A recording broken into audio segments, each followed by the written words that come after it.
Rasulullah Shallallahu Alaihi Wasallam. Kain yang satu yang polos mau beliau pakai sendiri. Jadi itu awal kejadian.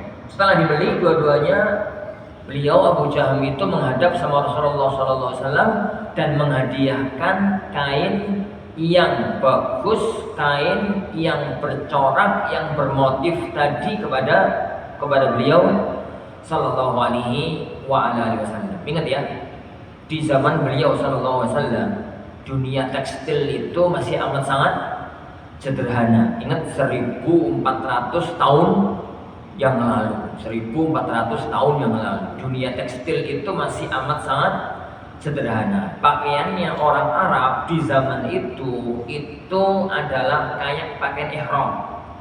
Jadi kain bawahan itu namanya izar, kain atasan itu namanya rida. Yo polos semacam itu, ora ono corake. Jadi enggak ada coraknya. Yo ono badike, yo wonten corake, enggak ada motifnya, enggak ada apa. Tiap hari itu beliau SAW dan para sahabat itu kalau berpakaian ya kain yang polos, bawahan yang polos, atasannya yang polos. Lah, tapi ada beberapa kain yang mahal, yang sudah ada motifnya, sudah ada coraknya, tapi belum model-model, cuma garis lurus-lurus gitu aja, mirip-mirip kain apa ya? Kain selimut itu kali. Jadi mirip-mirip kain selimut yang dipakai untuk selimutan itu loh. Yang dipakai untuk selimutan itu kan kain yang motifnya itu jadi apa itu garis-garis. Kain itu dikasihkan oleh Abu Jaham kepada Rasulullah Shallallahu Alaihi Wasallam. Beliau Shallallahu Alaihi Wasallam tidak pernah menolak hadiah. Beliau Shallallahu Alaihi Wasallam itu tidak pernah menolak hadiah.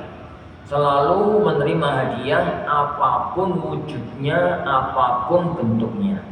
Dan setelah diterima, band yang ngasih hadiah itu senang terhadap, jadi band yang memberi hadiah itu merasa senang, maka kain itu dipakai oleh beliau Shallallahu Alaihi Wasallam untuk aktivitas harian sekaligus untuk sholat. Beliau itu nggak pernah memakai kain yang bercorak, yang bermotif. Selalu menggunakan kain yang yang polos, karena memang kondisi dunia tekstil zaman itu. Ini masalahnya adalah karena memang kondisi dunia tekstil zaman itu.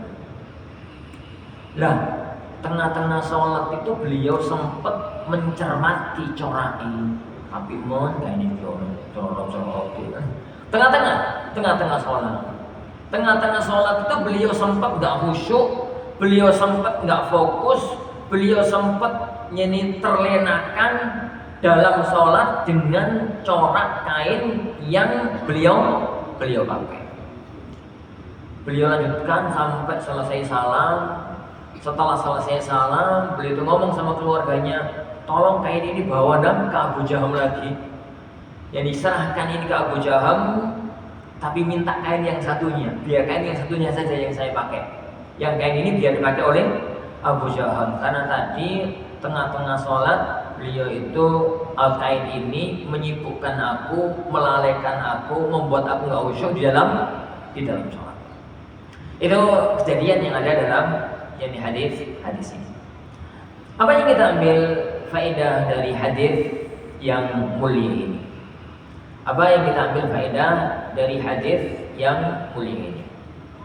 Yang pertama, para jamaah yang dimuliakan Allah Subhanahu wa taala, hadis ini menunjukkan kepada kita tentang salah satu di antara syariat dan akhlak Islam yang agung, yaitu saling memberi hadiah. Salah satu di antara cara agar tumbuh rasa kasih sayang, tumbuh rasa senang, tumbuh rasa empati antara satu orang dengan orang yang lainnya, maka itu adalah saling memberi hadiah. Kata beliau sallallahu alaihi wasallam, tahadu tahabbu. Kalian hendaknya saling memberi hadiah agar kalian itu saling cinta mencintai. Kenapa? Karena pemberian hadiah itu menunjukkan dari yang memberi hadiah itu kalau dia perhatian karo tonggone, karo koncone, karo kerabate dan sama yang lain. Makanya yang disyariatkan bagi yang diberi itu jangan lihat barangnya. Bagi yang diberi itu lihat rasa perhatian orang yang memberi kepada dia untuk menerima hadiah tersebut. Beliau Shallallahu Alaihi Wasallam itu tidak pernah nolak hadiah sekecil apapun, seremeh apapun. Kata beliau SAW dalam Sahih Bukhari juga, beliau SAW mengatakan, "Lau uhditu zira'an au qura'an laqabiltu, walau du'itu ila zira'in au qura'in laqabiltu." Kata beliau SAW, seandainya aku itu dikasih hadiah makanan itu zira'. Zira' itu dari sini sampai sini. Jadi nombek ngoten nggih, ada kambingnya berarti dari kaki sampai lutut. Itu zira'. Au qura'an atau qura' itu dari kaki sampai sini. Teklik kalau bahasa kita. Teklik bahasa saya. Teklik itu bahasa Indonesia bahasa Jawa. Kikil ya benar. Justru klik untuk yang mau coba kok. Ini dikasih laqabiltu, pasti aku akan menerima hadiah makanan tersebut. Seandainya aku itu diundang untuk makan, makanan itu rupanya adalah zira atau kira, pasti aku akan menerima undangan tersebut, mengabulkan undangan tersebut. Jangan gambarkan hadis ini dengan komunitas bangsa Arab, jangan gambarkan hadis ini dengan komunitas Lamongan. Jadi masyarakat bangsa Arab di zaman Rasulullah SAW dan sampai sekarang nek nyembelih kambing itu gambarannya pripun? Nyembelih kambing. Ini nyembelih kambing itu dibeleh, setelah mati kepalanya dipotong, dibuang. Kaki sampai lutut itu potong, buang. Semua jeroan, hati, limpa, jantung, usus, babat atau itu diambil, dibuang. Tinggal daging. Nah, daging itu yang dimakan. Jadi daging itu yang dimakan. Gambaran dari hadis itu ya, kawan. Ini ada orang miskin banget, kepingin ngasih hadiah sama Rasulullah SAW berupa makanan, tapi nggak punya uang untuk beli daging, nggak punya kambing untuk disembelih, tapi keinginan dalam hati yang kuat untuk memberi hadiah kepada beliau SAW. Akhirnya dolek makanan, dolek sesuatu yang masih bisa dimakan, meskipun sudah dibuang. Gambarin nanti kan, kepala, kaki sampai sini itu sudah dibuangi semua, jeroan sudah dibuangi semua, sudah dibuang.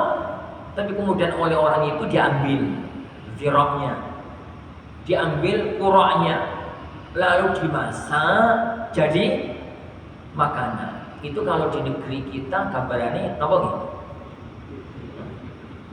Maksud saya itu makanan sebenarnya sudah dibuang, terus dilelesi, diambil, terus dimasak, terus dikasihkan jenengan. Itu gambarannya apa kira-kira di Indonesia?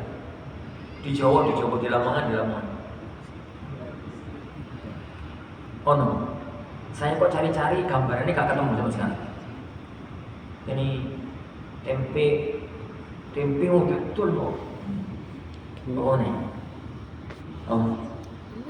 makanan masih bisa dimakan, tapi sebenarnya sudah masuk tempat sampah, sudah dibuang. Sama orang yang sangat miskin itu diambil, terus dimasak. Setelah dimasak, terus dikasihkan dia ini. Itu kira-kira apa? Di negeri kita kemarin. Gak nemu ya? Yo kan nemu Indonesia droko-droko, geragas-geragas. Yo negara sini buang. Oh ini kafe. Dasi pindang saya dipangan. Sekolah contoh lah, contoh ini. Jadi ini gambarannya itu kepala kambing, kakinya kambing itu sudah dibuang karena memang zaman itu gak dimakan oleh orang-orang Arab, sampai sekarang juga gak dimakan. Terus sekarang juga kain makan itu udah masuk tempat sampah, sudah dibuang. Sama orang yang miskin itu diambil, dilelesi gitu ya.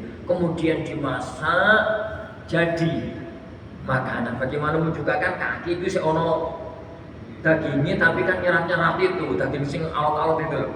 Tapi itu kemudian dimasak lalu dibawa menghadap sama Rasulullah, ya Rasulullah niki hadiahkan jenengan sepuntene dagingnya daging elek, dagingnya daging zero. Kata Rasulullah SAW, laqabil tu mesti aku terima hadiah itu. Kata beliau SAW, seandainya aku diundang ya Rasulullah, monggo teng griya kula. Ya Rasulullah, monggo teng rumah saya ada makanan tapi sepuntene makanannya itu adanya zira atau qura. Kata Rasulullah SAW, la ajabtu, pasti aku akan penuhi undangan. Ini pasti aku akan penuhi undangan. Ini gambarannya mungkin ini Ustaz, monggo Ustaz teng griya wonten tempe goreng kalau tahu goreng, tapi saya enak goreng. Saya enak, saya gambarannya lebih enak daripada yang digambarkan dalam hadis ini. Itu adalah akhlaknya beliau Shallallahu Alaihi Wasallam. Jadi dari sisi yang memberi hadiah itu sebenarnya adalah rasa empati, rasa perhatian, rasa jadi menunjukkan bahwasanya dia itu ingin memperhatikan kepada tetangganya, kerabatnya, temannya, gitu ya. Pulang dari Malang, bentuk Malang, ngapel ya, ngapel Malang yo, atau sono bae, ngapel. Ada rumah menurut tonggoin dikasih sitok, nah apa sitok kan gopo. Sebenarnya sih bukan apalnya itu, tapi perhatian dia pulang dari Malang bawa apel, pulang teko Lamongan bawa soto,